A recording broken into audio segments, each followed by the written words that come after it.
Good day, STEM students. This is Ferman L. Maninang, your General Physics 1 teacher. Today, I will discuss Quarter 1, Week 5 of your activity sheets entitled Vertical Motion and Projectile Motion Case 1. MELC codes describe motion using the concept of relative velocity in one dimension and two dimension. Deduce the consequences of the independence of vertical and horizontal components of projectile motion. Calculate range, time of flight, and maximum heights of projectiles.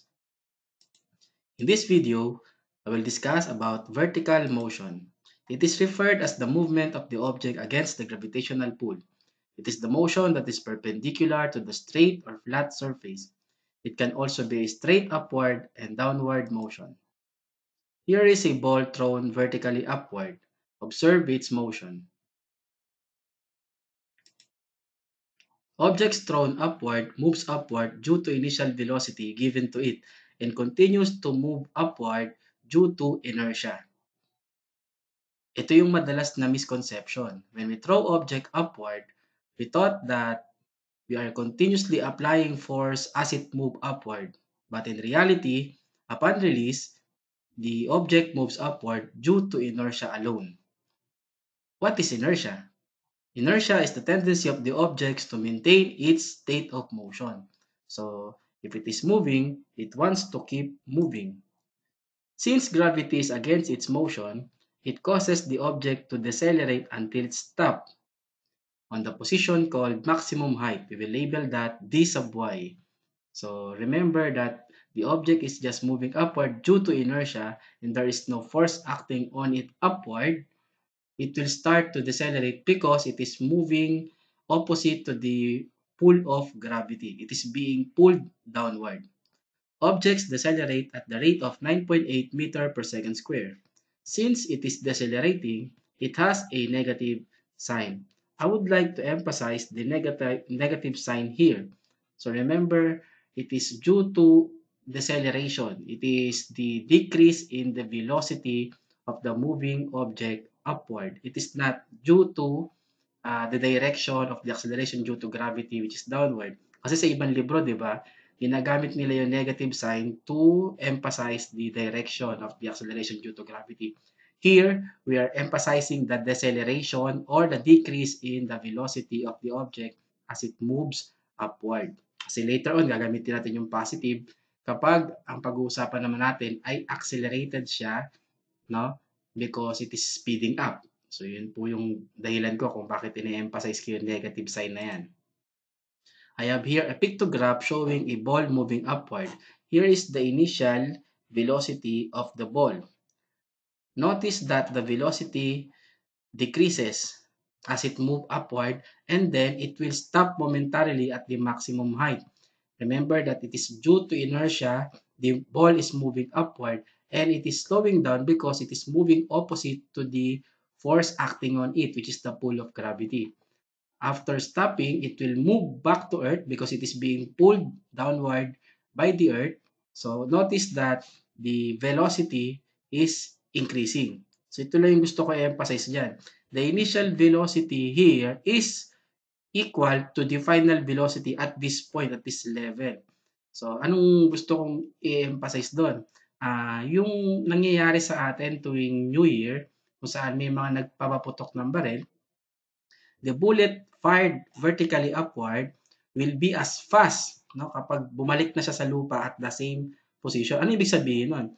Yung lakas ng bala na yan, nung pinaputok siya sa barel, ay kasing lakas lang na parang binaril ka ng harapan kapag bumalik na siya sa lupa.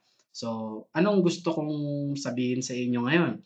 Na in cases na makakita tayo ng mga taong nagpapaputok ng barel, which is very dangerous, it is our obligation, this is our responsibility to report them kasi hindi natin alam kung kanino tatama yan.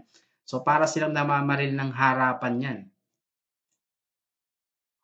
Kinematic quantities of objects in vertical motion. 1. Acceleration. Objects thrown upward decelerate at negative 9.8 meter per second square. This means that the object is slowing down as it moves upward. 2. Initial velocity. For objects to move upward, initial velocity is always necessary. initial velocity is not equal to 0. So ito yung symbol natin ng not equal to 0. 3. Maximum height, labeled d sub y. This is the topmost portion of the moving object could reach. Since Bf is 0, this could be computed using d is equal to negative initial velocity square over the 2 times acceleration due to gravity. In some books, ang ginagamit is g. In some books, a sub g. So, okay lang yan. Parehas lang yan. Paano ba yan nakuha? So, remember, Vf square or final velocity square is equal to initial velocity square plus 2 acceleration due to gravity and displacement. So, remember, boyfriend, body influence, dalawang adik. So, para madali natin makabisado. Lipat natin si Vi square. Since positive siya, pag nilipat natin siya sa kabilang side ng equal sign, it will become negative or subtraction. So, it becomes Vf square minus Vi square is equal to 2Ag times d. And then, since Vf square is 0, negative Vi square na lang siya is equal to 2Ag d. And then, lahat ng nasa taas ay ibinababa. So, may iwan na lang si d. So, we will have our final equation, negative Vi square over 2 acceleration to gravity. Time. This refers to the time it will take for the moving object to reach the maximum height. So, from the point of release to the topmost portion, that is your time. This could be computed using t is equal to initial velocity over acceleration due to gravity.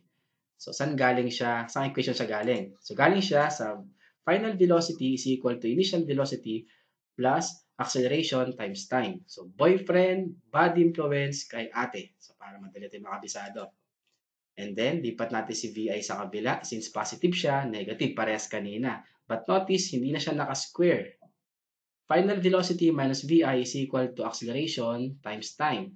And then, since Vf is 0, negative Vi na lang yan, negative initial velocity na lang yan, is equal to acceleration times time. Lahat na nasa itaas ay binababa. And then, we will have our final equation, negative Vi over acceleration due to gravity. Then finally, time of flight. Mapapansin nyo yung pagkakasunod sa kanya is capital letter T para ma-emphasize lang na siya yung time of flight. Hindi siya yung time from point of release to maximum height. So ano ang time of flight? This is twice of T if we are referring to the time it took the object to reach the maximum height and back to the horizontal position where the object was thrown. Now, bakit twice siya nun? Kung gaano katagal lumipad yung ating object thrown upward, ganun din siya katagal babalik. So, nabanggit ko kanina, kung ano yung initial velocity, yun din yung final velocity at the same level. Kung gaano siya kalakas pinakawalan, ganun din siya kalakas babalik sa position na yon. Kaya sabi ko nga sa inyo, kapag nagpapaputok ng bala, ng baril sa New Year, napakadelikado no kasi para kang binaril ng harapan. Same thing is true about time. So, you will just multiply time into 2. You will have the time of flight. I hope you enjoyed learning about vertical motion. To learn about projectile motion 1, watch my next video. In general physics, kalma lang.